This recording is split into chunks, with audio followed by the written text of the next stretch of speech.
नमस्कार दोस्तों, bright tuition academy में आपका स्वागत है। आज हम पढ़ेंगे भाषा के बारे में। सबसे पहले हम देखेंगे कि भाषा किसे कहते हैं। अपने भावों या विचारों का बोलकर या लिखकर आदान प्रदान करना ही भाषा कहलाता है। हम जैसे हमारे मन के विचार हैं, हमारे मन के अंदर जो भाव उठ रहे हैं, उनको हम कैसे दूसरों के सामने व्यक्त कर सकते हैं। बोलकर व्यक्त कर सकते हैं या फिर लिखकर व्यक्त कर सकते हैं, या फिर इशारों के माध्यम से हम अपनी बात को दूसरों तक पहुंचा सकते हैं और दूसरों की बात को हम सुनकर ग्रहण कर सकते हैं। सेकंड क्वेश्चन है, भाषा के कितने भेद होते हैं। भाषा के 3 भेद होते हैं। पहला है मौखिक भाषा।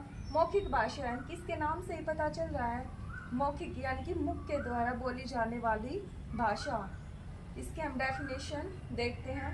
अपने विचारों को दूसरों के सामने बोलकर प्रकट करना ही मौखिक भाषा कहलाता है।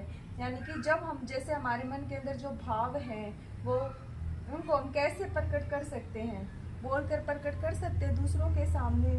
जैसे बातचीत करना, भाषण देना, इनमें हम बोलकर अपने विचारों को दूसरों के सामने व्यक्त कर सकते हैं।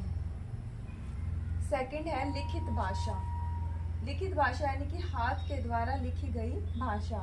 अपने विचारों को दूसरों के सामने लिख कर प्रकट करना, जैसे पत्र लिखना, उत्तर लिखना। यानी कि इसमें हम क्या करते हैं कि जो हमारे मन के जो विचार हैं, हमारे मन के अंदर जो भाव उठ रहे हैं, उनको हम लिखने के द्वारा यानी कि लिखित भाषा के द्वारा हम दूसरों के सामने प्रकट करते हैं। सांकेतिक भाषा।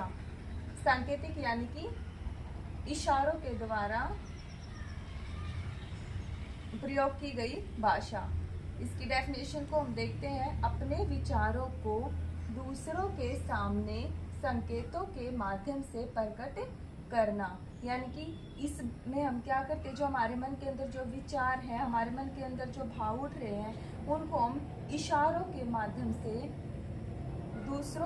अपनी बात को दूसरों तक इशारों के माध्यम से प्रकट करते हैं दूसरों के सामने, और दूसरों की बात को हम इशारों के माध्यम से ही समझते हैं। आशा करती हूँ कि आपको आज का ये भाषा का टॉपिक समझ में आया होगा। चैनल को लाइक करें, सब्सक्राइब करें। Thank you.